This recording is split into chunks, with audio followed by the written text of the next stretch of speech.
Oke, kita mulai aja.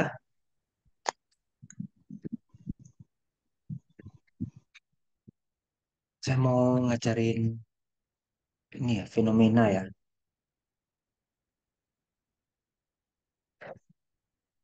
Untuk yang data keuangan, baik akuntansi maupun manajemen,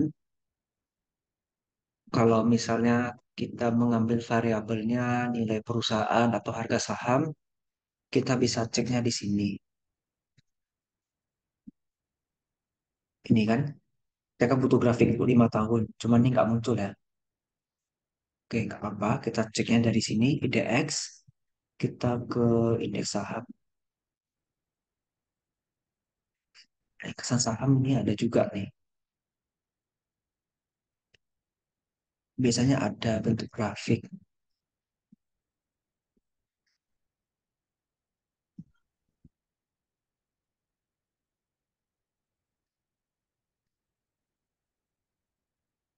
Coba ini ya.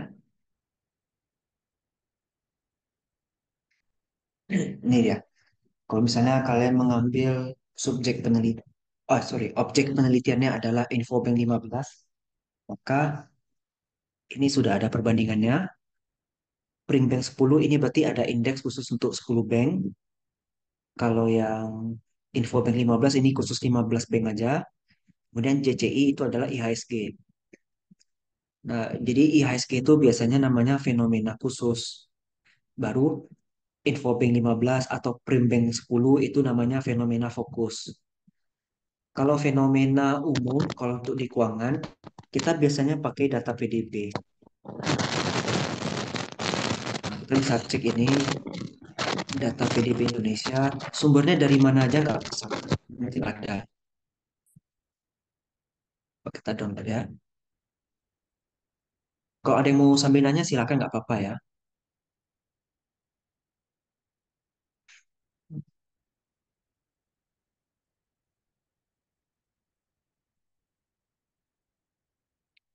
Oke, sambil nunggu download kita lihat dulu. Kalau di sini misalnya kita mengambil yang LQ45 aja. Coba kita klik ya.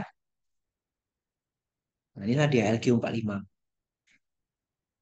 IHSG berarti yang CCI ya, warna abu-abu. 38,81%. LQ45-nya warna biru. IDX 30 ini sebenarnya biasanya ada tiga indeks yang kita inginkan, kemudian IHSG itu wajib, sama indeks yang kinerjanya tuh hampir mirip dengan indeks yang kita inginkan.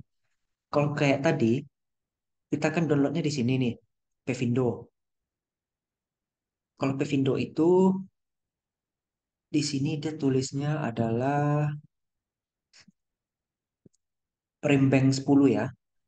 Oke, anggap Primbank 10 adalah objek penelitian kita. Maka di grafik ini biasanya akan menampilkan JCI itu wajib sama Infobank 15. Infobank 15 ini adalah 15 bank yang terpilih.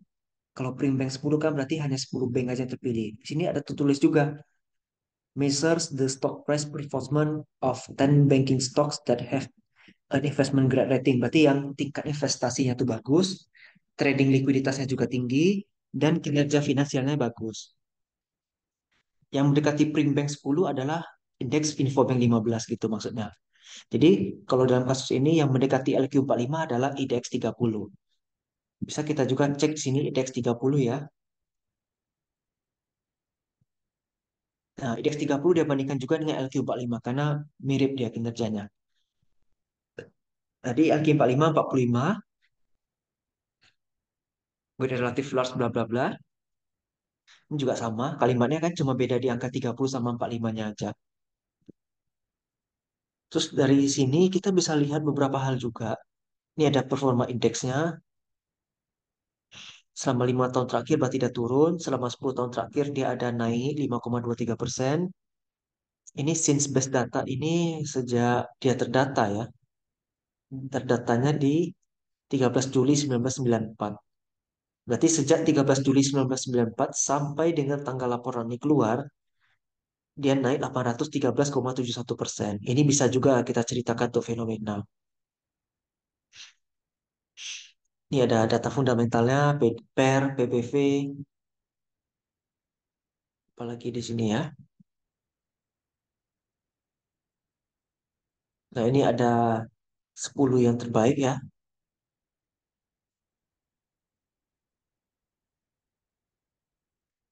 Nah, kita lihat lagi di sini. Ini ada data PDB 2019 sampai 2023. Ini yang bisa menjadi fenomena umum. Kita langsung cari aja yang bentuk grafik biar kita gampang bacanya.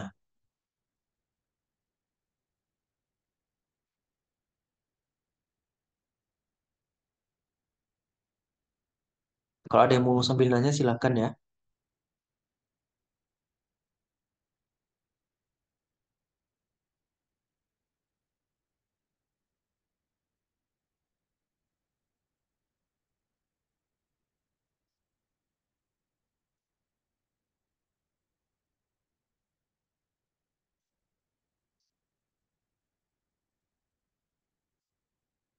Nah, ini distribusi laju pertumbuhan PDB. Kalau misalnya kalian mengambil sektor energi, berarti dia di kategori pertambangan dan penggalian itu. Berarti dia PDB-nya sebesar 10,48% dari total semua pendapatan di Indonesia. Kalau misalnya kalian mengambil sektor apa di sini ya? Sektor makanan minuman. Misalnya yang ini berarti ya 9,89%. Nah, ini dia PDB atas dasar harga untuk tahun 2019 sampai 2022. Nah, ini bisa dikutip ini grafiknya untuk jadi fenomena. Cuman ini kan saya download PDB-nya 2023 punya ya. Tanggal rilis 13 Oktober 2023 berarti sampai 2022 aja nih ceritanya.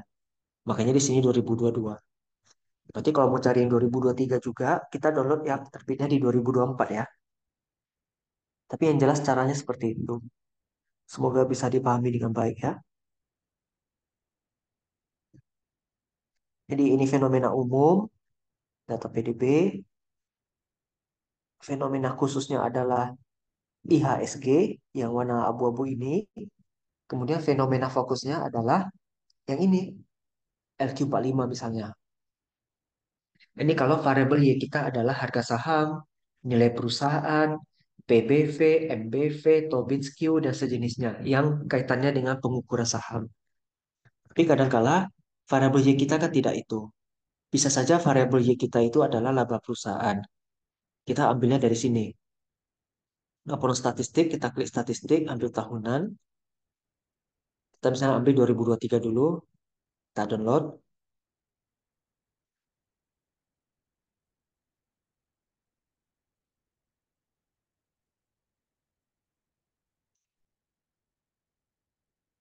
Oke, di sini kita bisa lihat juga ada beberapa data. Contohnya ini adalah IHSG. Ini ada ini adalah harga rupiahnya ya, 7.500 rupiah, 7.100 rupiah. Kalau ini adalah trading volume dalam jumlah juta lembar. Berarti ini 100.000 juta, berarti 100 miliar lembar ya artinya. Untuk yang trading volume itu lihatnya yang grafik abu-abu ini. Kalau untuk composite indeksnya kita lihat di garis yang merah ini. Nah, di sini kan kita bisa juga ambil cerita untuk fenomena. Ini juga sama nih IHSG, cuman ini ada high, low sama close-nya. Misalnya gini, saya jelasin satu aja. High warna hijau, low warna merah.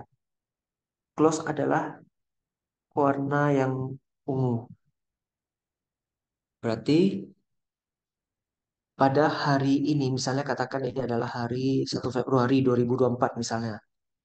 Di 1 Februari 2024, harga tertingginya adalah sekian, 3.000. Harga terendahnya adalah 2.000. Dan harga penutupan di jam 4 sorenya adalah 2.100 rupiah. Nah, kurang lebih seperti itu cara bacanya yang ini. Nah, ini kan cukup beragam ya.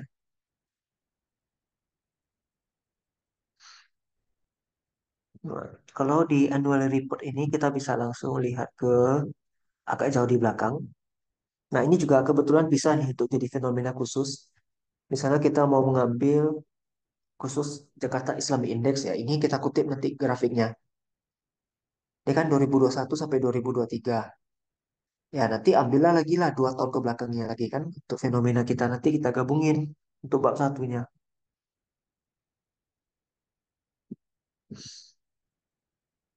Ini kita mundur, tapi agak jauh memang posisinya. Tapi biasanya itu yang kita pakai kalau kita variabel Y-nya adalah laba perusahaan.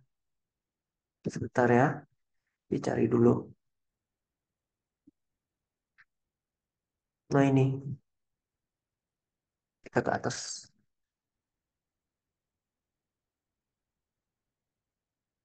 Ini dia.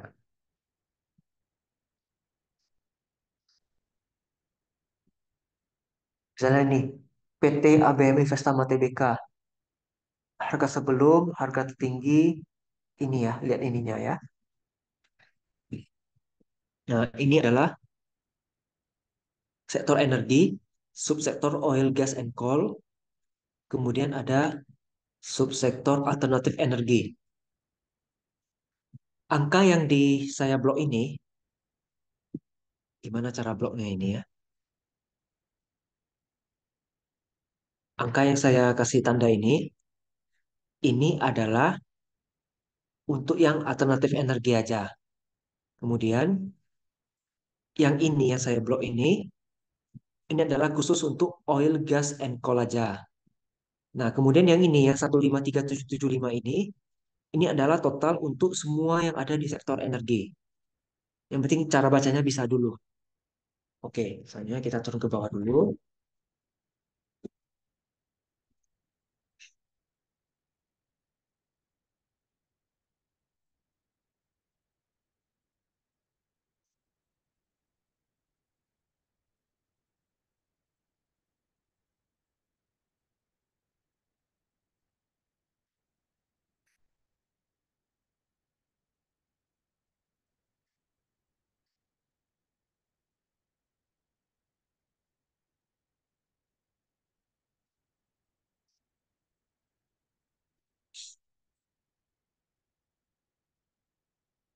Tunggu bentar, biasanya ada di sini.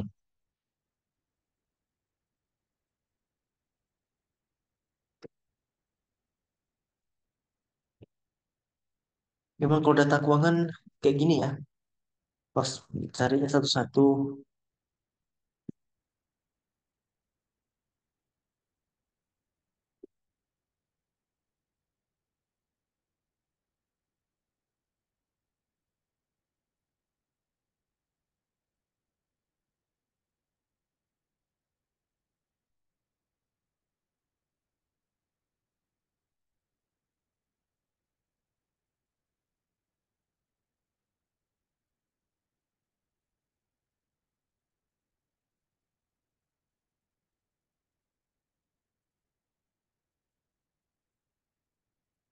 Nah ini, ini ada data semuanya lengkap. Aset, liabilitas, ekuitas, penjualan, earning before tax, profit per period, EPS, book value, per, PBV, DER, ROA, ROE, NPM. Nah, kalau kita menjadikan laba sebagai fenomena untuk variabel Y, kebetulan kan di sini hanya ada beberapa item saja yang sudah dihitung secara otomatis oleh atau data yang sudah disediakan oleh si IDX-nya. Ini, yang dua baris yang saya lingkar ini. Yang ada kebetulan hanya EPS, BV, PER, PBV, sama DER. Nah, kalau gini kan terbatas datanya ya. Yang berkaitan dengan laba itu hanya ada variabel EPS, earning per share, laba per jumlah lembar saham. Nah, maka dari itu data EPS ini kita rekap untuk 5 tahun. Ini kan masih 2023 punya. Misalnya sektor energi berarti angkanya 21,09 ini. Ini kita rekap selama 5 tahun terakhir kita jadikan grafik. Barulah bisa menjadi fenomena fokus untuk di penelitian keuangan. Kurang lebih seperti itu. Kalau variabel Y kita struktur modal, berarti kita pakai yang di dari ini. Debt to equity ratio 0,85. Direkap lah selama 5 tahun. Kalau variabel Y-nya masih kaitan dengan modal, biasanya fenomena umum yang dipakai itu adalah Statistik utang luar negeri Indonesia.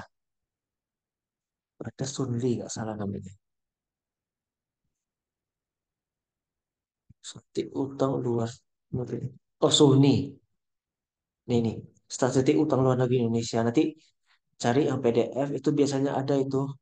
Nanti ada grafiknya atau bentuk data keuangan kita jadikan grafik sendiri juga boleh. Nah, oke, itulah kalau untuk data keuangan. Kalau untuk data SDM, biasanya kita dapat data dari perusahaan. Misalnya variabel Y kita adalah kinerja saham. Sorry, variabel Y kita adalah kinerja karyawan. Kalau kinerja karyawan, itu yang kita ambil key performance indikatornya. Atau biasanya karena di perusahaan ada nggak format penilaian khusus, itu bisa kita pakai.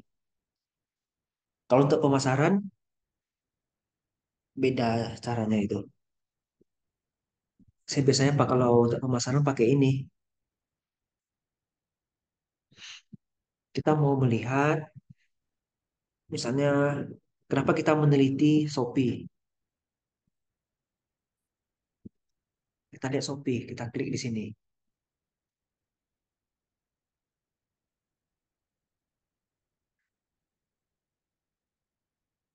Terus kita bandingkan dengan Tokopedia. Kita bandingkan dengan Lazada.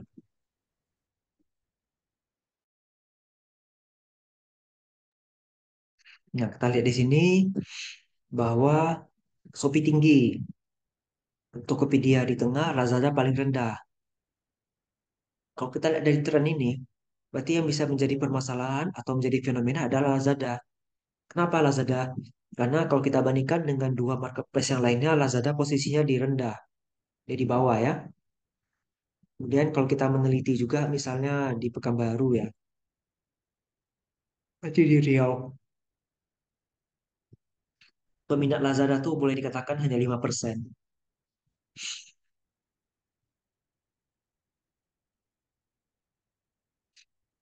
Ya, ini salah satu ya. Kemudian kalau misalnya ada merek tertentu, kita bisa pakai top brand index.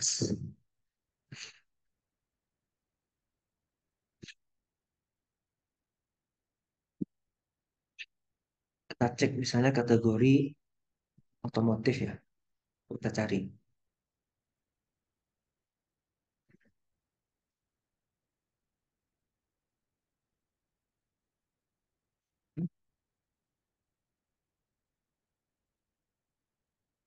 Ini datanya. Kalau misalnya kita bicara tentang ban mobil ya, Bridgestone itu 42%, Dunlop 12%, Achilles 10%, Goodyear 8%. Nah, top 3-nya kan Bridgestone, Dunlop, sama Achilles. Kalau misalnya kita meneliti tentang GT Radial, bisa. Kenapa? Karena dia rendah skornya kan, cuma 4,8%. Coba kita cek yang lain ya.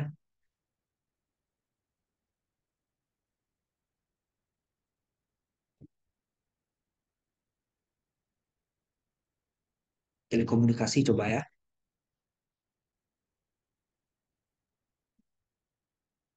Nah, untuk smartphone, Samsung, Oppo, iPhone. Berarti kita bisa teliti Xiaomi karena dia terendah cuma 7%.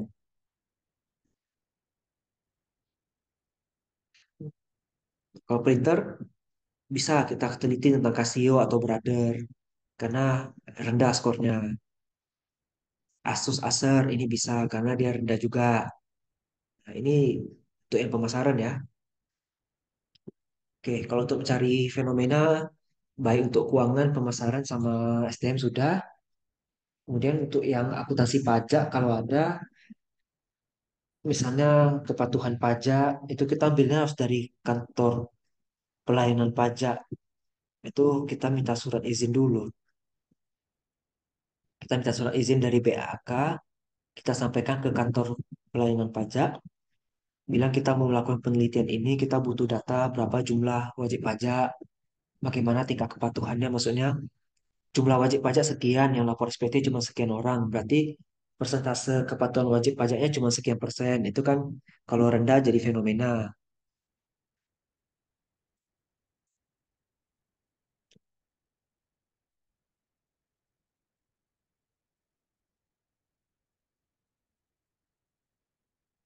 Kemudian kalau akuntansi audit, misalnya variabel Y-nya kecurangan laporan keuangan.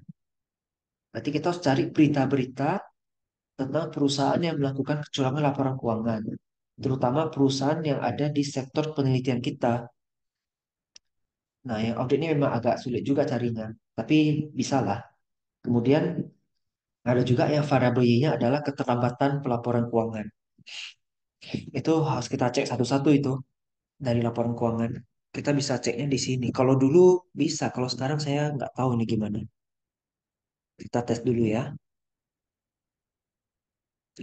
Nah ini, perusahaan tercatat, laporan keuangan dan tahunan. Nah, kita lihat di sini.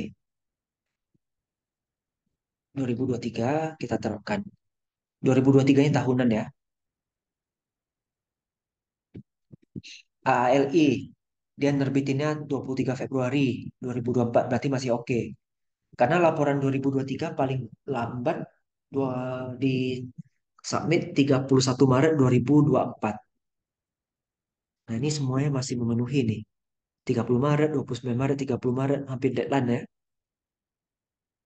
Tapi pastilah ada satu atau dua. Nah, ini contohnya nih. ADMG 13 Mei 2024. Ini berarti telat ini. Nah, itu yang jadi fenomena nanti. Bahwa terjadi keterlambatan penyampaian laporan keuangan. Nanti bisa juga kita cek berdasarkan tanggal audit ya. Kalau tanggal audit kita buka laporan keuangan. Saya buka aja satu sini. Bukan yang ini. Yang ini ya. Bukan ini juga. Ini memang agak bingung ya. Banyak banget soalnya ya. Ah, ini mungkin ya. LK 31 Desember. Nah, kita buka yang seperti ini. Untuk semua perusahaan yang ada IPO di bursa kita, untuk laporan keuangannya mirip seperti ini. Karena memang sengaja dibuat supaya bisa investor baca satu pemahaman. Jadi tidak berubah-ubah bentuknya. Nah, di sini nanti kita bisa cek ini adalah tanggal auditnya, 12 Februari 2024. Jadi untuk mengukur keterlambatan laporan keuangan itu kan patokannya dari 31 Desember 2024. Sorry, 31 Desember akhir tahun diselisihkan dengan tanggal audit. Laporan audit berarti yang ini. Atau diselisihkan dengan tanggal penyampaian di bursa, yaitu tanggal yang ini. Atau laporan tanggal laporan audit dengan tanggal laporan submit di bursa itu juga diselisihkan, itu juga bisa. Tergantung kita nanti ambil rujukan yang mana. Oke, jadi untuk semua konsentrasi udah saya jelasin ya, fenomena ambil dari mana datanya. Saya kasih tahu yang saya bisa aja ya. Untuk lebih lanjut nanti kan dengan dosen pembimbing masing-masing ya. Kemudian mencari jurnal. Ini saya misalnya kita pakai variabel motivasi berpengaruh ke kinerja karyawan. Jurnal PDF. Udah. Kalau saya biasanya nasib-nasiban aja untuk download ini. Ini kita download. Kita ketik seperti ini kan. Kita download. Ada berapa gini kita download. Lalu saya biasanya rekap ke Excel untuk mempermudah saya memilih variabel. Sekaligus untuk mempermudah saya melihat pengaruhnya positif, negatif, atau tidak berpengaruh. Jadi Google bisa. Atau alternatif lainnya kita pakai Google Scholar.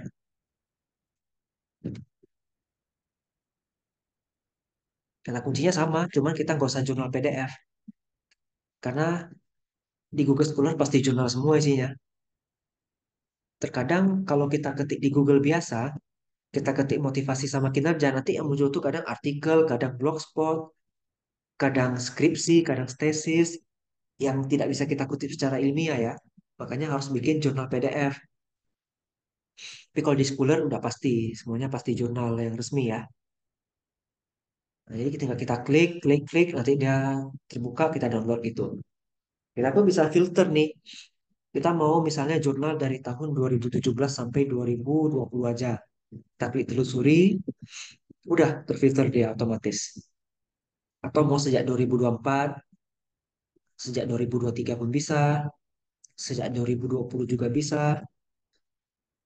Kalau yang tampilan awal tadi itu yang kapan saja, artinya mana yang paling relevan dia munculin paling atas. Ini tuh mencari jurnal. Kemudian ada juga yang ini namanya.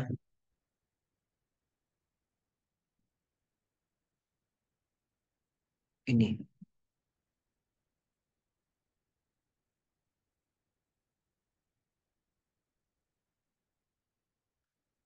Kira-kira ada yang mau tanya enggak sebelum kita lanjut?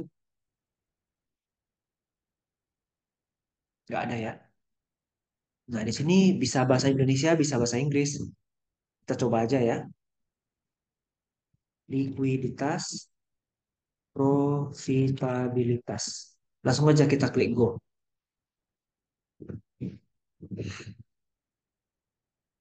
Kita biarkan dulu dia loading.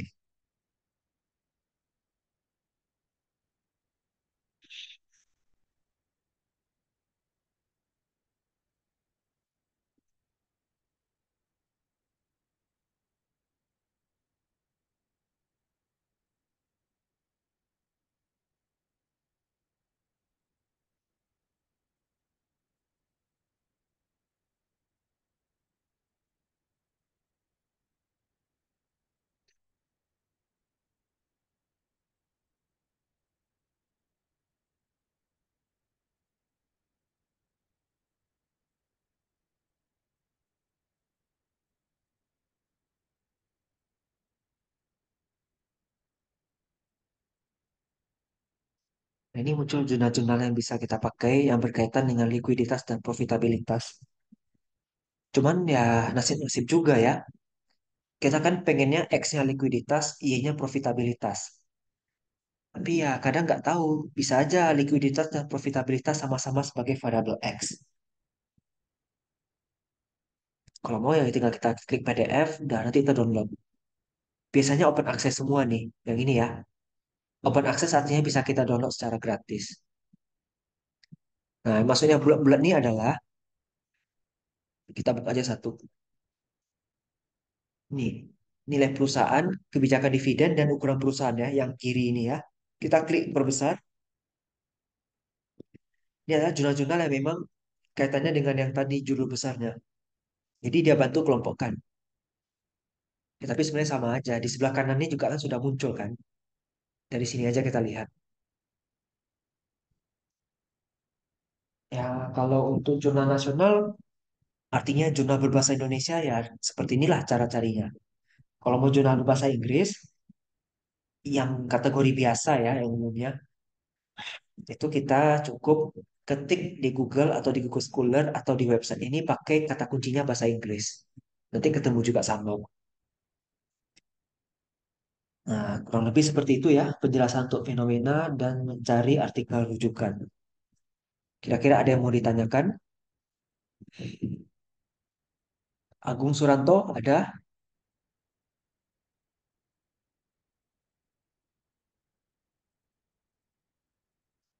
Agung udah saya email ya tadi. Angelin Wijaya, Ada, Pak. gimana perkembangannya Angel? Sudah email, Pak.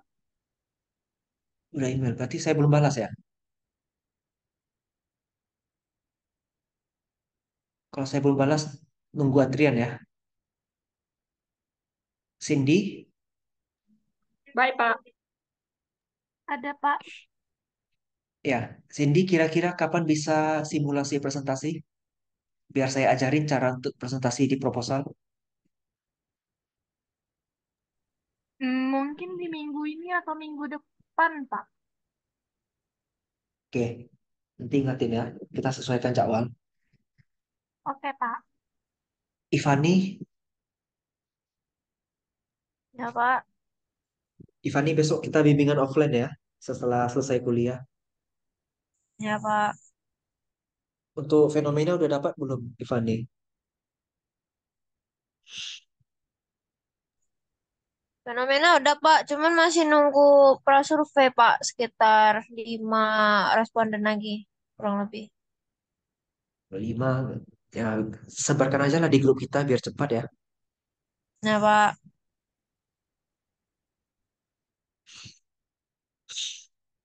Kelvin Wijaya, Iya, Pak. gimana? Masih lagi direvisi, Pak. Segera ya. Ada kendala nggak, Iya, Pak. Vin? Nggak ada sih, Pak. Ya, Christina, Iya, Pak. tadi pagi udah saya email ya. Iya, Pak. Bab 2, bab 3 segera ya. Baik, Pak. Spaldo, Ya Pak, hadir Pak. oh, Spaldo belum ada kirim ya? Oh ya Pak, nanti saya kirim Pak. Kemarin saya sempat mau email, cuman ada beberapa yang direvisi lagi sendiri Pak. Ya, Silvana udah email cuma belum saya cek. Masih belum sempat. Semoga Iya, bisa Pak. segera saya cek ya. Vivi gimana Iya, Vivi? Pak. Ya, Pak. Masih lagi dibuat, Pak, bab 2. Hmm, bab 2 nanti bab 3 kan bisa sekaligus ya. Karena bab 3 itu kan untuk semua penelitian keuangan mirip itu isinya kan. Cuma beda beberapa aja. Iya, Pak. Oke, yang bimbingan saya udah saya panggil semua ya. Sepertinya sudah. Yang di luar bimbingan saya ada yang mau bertanya? Waktu tinggal 6 menit lagi.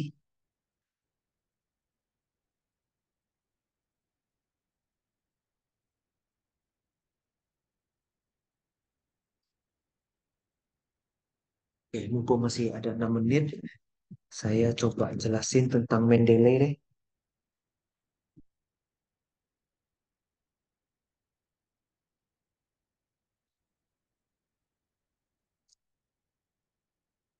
Mendeley itu aplikasi untuk membantu kita membuat daftar pustaka otomatis.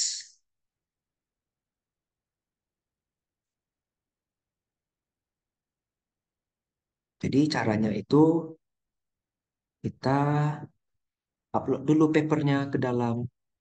Caranya adalah kita klik add, nanti kita masuk, kita pilih paper mana yang mau kita gunakan. Kemudian kita klik di sini, ini aja deh.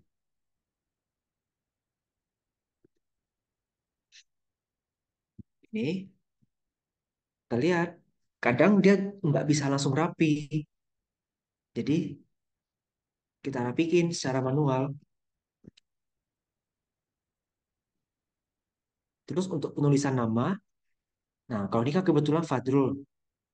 Pak Fadrul cuma satu kata namanya, jadi namanya double kita tulis di sini. Nah contohnya yang inilah, Felix Tirta Wijaya. Berarti Wijaya, koma, Felix Tirta. Karena di luar negeri itu semuanya pakai nama belakang duluan. Contohnya lagi Anita Natalia. Berarti namanya adalah Natalia, koma Anita.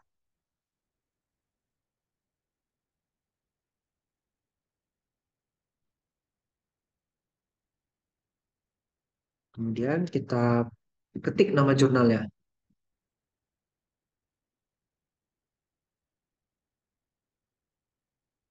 Kebetulan ini kategorinya proceeding, makanya saya tukar ke proceeding ya.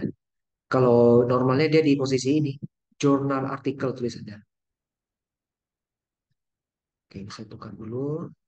Year-nya berarti 2024, volume 2, nomor 2, page-nya 317 sampai 331. Ya, ini kebetulan langsung, dan langsung rapi. Tapi kadang kebanyakan sering tidak langsung rapi ya. Jadi harus diedit manual. Ini lumayan banyak kerjanya ini. Dah. Yang penting Mendeley ini akunnya jangan sampai lupa. Karena mau di laptop manapun, selagi kita bisa ingat akunnya, dia bisa connect kok. Yang penting untuk aktifkan Mendeley, kita wajib aktifkan internet. Nah, nanti kalau sudah semuanya kita masukin dalam Mendeley, berikutnya kita buka Word. Oh ya, sebelum kita buka Word, ada yang harus kita setting dulu di Mendeley-nya. Di sini, kita klik Tools, kita klik Install Microsoft Word Plugin. Ini karena sudah saya install, makanya tulisannya uninstall ya. Jadi nanti kalau kita install, nanti kita diminta untuk matikan semua aplikasi Word kita, nanti baru kita buka ulang. Kalau sudah, nanti dia akan muncul di bagian sini. Ini saya buka Microsoft Word, kita klik References, nanti muncul sini Mendeley Site-O-Matic. Kita klik misalnya nih, kinerja adalah pengukuran hasil output perusahaan. Titik.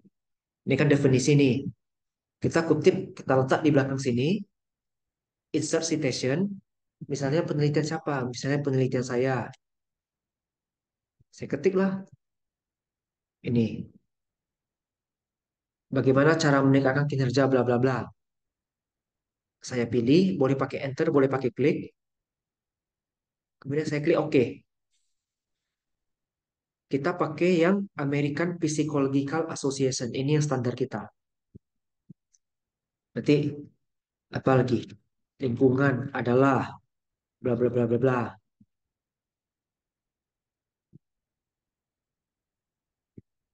Nah, nanti bisa cek di sini. Misalnya kita mengutip dari dua peneliti sekaligus. Bisa. Kita tinggal pilih aja. Kita ketik aja terus lanjutin nggak apa-apa. Nah, nanti dia munculnya jadi seperti ini. Kita klik OK. Muncullah dia langsung tiga kutipan. Chandra et al, Renaldo et al, sama Renaldo Hafni et al. Kemudian, nanti kan di bawah tuh pasti ada daftar pustaka kan.